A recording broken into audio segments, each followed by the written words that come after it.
السلام عليكم ورحمة الله وبركاته. حبايب قلبي، أهلا وسهلا فيكم من جديد. أنا عارفة إحنا طولنا كتير عليكم وغبنا، بس طبعا أنتوا عارفين الظروف الصعبة اللي إحنا فيها في غزة. ربنا يهدي البال يا رب ويصلح الحال، ويجعل الأيام اللي جاية إن شاء الله أحسن وأفضل يا رب. وجمعة طيبة مبارك عليكم كلكم بالصلاة على النبي. اللهم صل وسلم وبارك على سيدنا محمد. طبعا أنتوا عارفين حبايب قلبي إنه إحنا الغاز مش متوفر عنا، وانا كان نفسي اصور لكم والله من زمان، بس الظروف صعبة. يعني كنا من مكان لمكان ننزح، وصعب كتير والله العظيم. فانا اليوم حبيت اصور لكم. طبعا ما فيش غاز، احنا بنصور هنا على الحطب. ان شاء الله اليوم راح اطبخ لكم ارقابي. خليكم معانا وتابعونا، وان شاء الله انكم تنبسطوا معانا. بسم الله.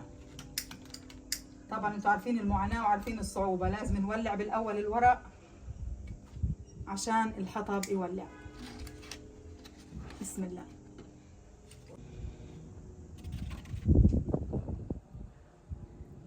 طبعا شايفين حبايبي، الله يكون بعون الشعب الفلسطيني كله على هالمعاناة اللي احنا فيها. نسأل الله العلي القدير انه يغير الاحوال كلها للاحسن يا رب.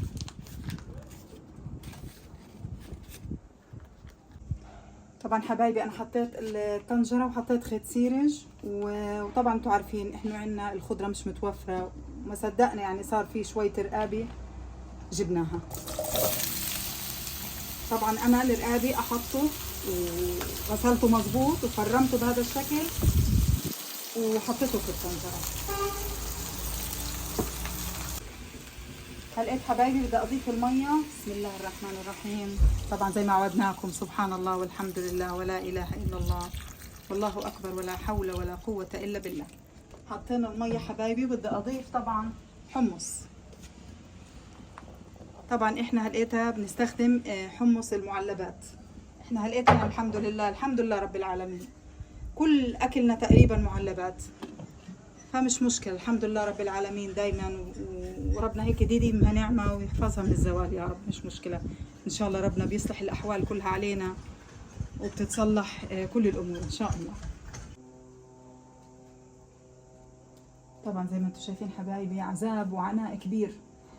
لازم نضل نضيف ورق ونراقب النار، يعني ما بنقدر انه الطبخة نحطها ونتركها، لازم نضل حواليها. وطبعا هلقيت حبايبي راح اضيف، احنا طبعا ما عندناش بصل زي ما انتم عارفين، بصل بودره، ماجي بودره، ملح، فلفل اسمر، بس هاي اللي بنضيفه على الطبخه. بنحركها كده. طبعا انتم عارفين احنا هنا ما فيش لا خضره ولا في لحوم ولا في اي حاجه، بنضطر انه احنا نتعايش مع الظروف. واحنا طبعا الحمد لله رب العالمين احنا شعب جبار، مع اي حاجة بنعيش وبنتعايش وبنمشي امورنا وبنسلكها. بس المهم ان شاء الله ربنا يهدي بالنا يا رب. حبايب قلبي انا بس بتمنى منكم انكم تشجعونا بهذه الصفحة وتدعمونا وتنشروها بقدر الامكان ولايك، وبنتمنى انكم تعلقوا لنا تعليقات حلوة، بس والله مش اكتر، يعني عشان احنا نضل مستمرين معاكم ان شاء الله. وان شاء الله ربنا يعني لما الظروف تتحسن وكده. طبعا في شغلات كتير يعني كان نفسي اصور لكم اياها، بس زي ما يعني ما انتم عارفين انه ما فيش هنا في غزة اي حاجة الواحد يقدر امكانيات انك تصوري او انك تجيبي اكل تعمليه، صعب. فبتمنى منكم انكم تدعمونا بهذه الصفحة. الله يا رب يسعدكم. طبعا حبايبي بعد ما استوى الرقابي بنضيف له الصلصة البندورة، يعني تقريبا معلقتين، وبنشوف اذا بيحتاج كمان بنحط له. بنحرك هيك. طبعا طبخة الرقابي، هذا الرقابي كتير مفيد. في ناس بسموه يقطين، بس انا يعني عن جد الرقابي كتير مفيد. ممكن نعمل منه محشي، ممكن نعمل منه شوربة مع رز ورقابي كتير زاكية. واحنا هلقيت ان شاء الله عاملين لكم اياه طبيخ. يعني طبعا احنا بنقدر نتحكم في الطبخة، في ايش بدنا نعملها زي ما بيريحكم.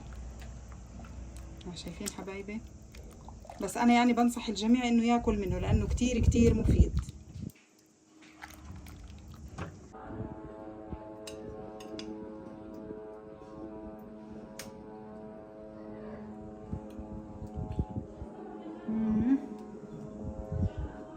جدا زاكي.